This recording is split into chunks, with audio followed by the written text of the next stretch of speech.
Welcome back to the final installment of Owl Week 2025. All right. Welcome back. We're going to talk about short-eared owls, and to talk about short-eared owls, we have to talk about its cousin, which is the northern harrier. They're not very closely related cousins. Kind of looks like an owl, though. Kind of looks like an owl. It kind of looks specifically like short-eared owl. That these birds, they fly similarly, they hunt similarly, they kind of bat around, kind of looking around, just kind of flying back and forth, kind of an irregular kind of flight, and then kind of periodically dropping down and grabbing. In this case, I think it's actually a ball of weeds. I don't think that harrier actually grabbed a mouse in there, though occasionally you'll see raptors grab material around whatever their prey is. But the idea is that, and here you can really see kind of the facial disc of a harrier, Hmm. that again, this is pretty similar to a short ear. It even has kind of the same pale kind of underwings. And if you can find a field where there's harriers during the day, then you may well be able to find short-eareds at night. So you just kind of keep going back to that field. Either one, I mean, if you know where there's been a field where they've been in the past, either recently or even in years past, you may have some hope. But if you don't have that, then find a harrier during the day, and hopefully in the evening, you may still find harriers. Here's a harrier in the sunset. Here's a harrior. What is a good habitat for where should we look for harriers in the day and short ears by night? What Yes, is a these good place grassy to? kind of fields that they're hunting mice or voles, that sort of thing. And so you want places where there's cover, where there's gonna be mice, pretty wide open, typically kind of grassy sort of stuff. Occasionally you'll see them in some cornfields. Um, but what you're hoping to see is here's a kestrel actually chasing the harrier at dusk.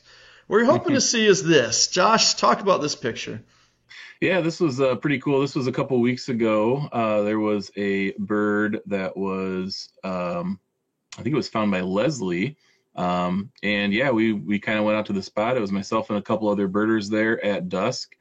And lo and behold, the bird kind of flew from behind us and over the road, and we were able to see it successfully hunting at least one time.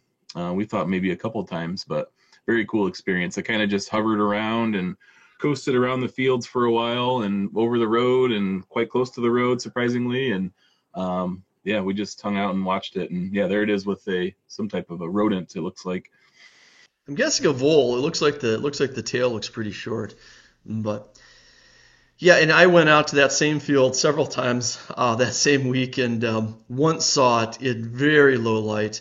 You really had to recognize the flight style, and I think it's worth kind of talking about the flight style. So these are some birds. Occasionally you'll see short-eared fly in off the lake if you're lake watching along the lakefront, and so that's where So this is a kind of migratory owl, right? yeah, these guys migrate to at least some extent. I don't know quite how far south that they're going. But what you're seeing is kind of a very irregular flight. And to me, I would describe it as a kind of a very batting type flight, that they're kind of have pretty deep wing beats. They get those wings pretty high above the horizontal as well.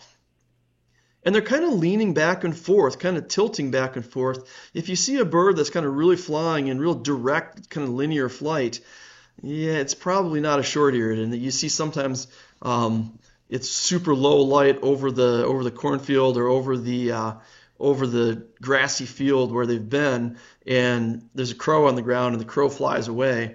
And a crow is a dark bird of straight flight, and a short-eared is a quite pale bird with kind of a very irregular flight that hopefully kind of these pictures can give you a sense of just kind of that batting kind of irregular flight. As these guys, they know where they're going, but they don't really care how long it takes to get there.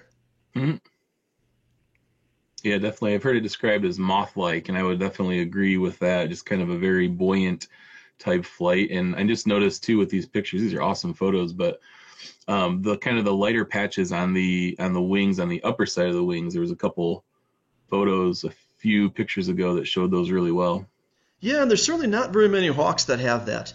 That long-eared actually does also have it, and you do occasionally kind of run into long-eareds as they're flying if you kind of flush one. But here, I think we get one more, not great, of kind of that pale patch in Yeah. the wings. But Yeah, short-eared, I mean, they have super white underwings. There is a male-female difference in terms of kind of how buffy the underparts are as well, that sometimes you'll see one that's a little kind of browner than others, whereas the females are whiter overall. But this is a Love cool those bird. eyes, those yellow eyes. They're seeing Really all. fierce look to me. Like this is probably the fiercest looking owl to me.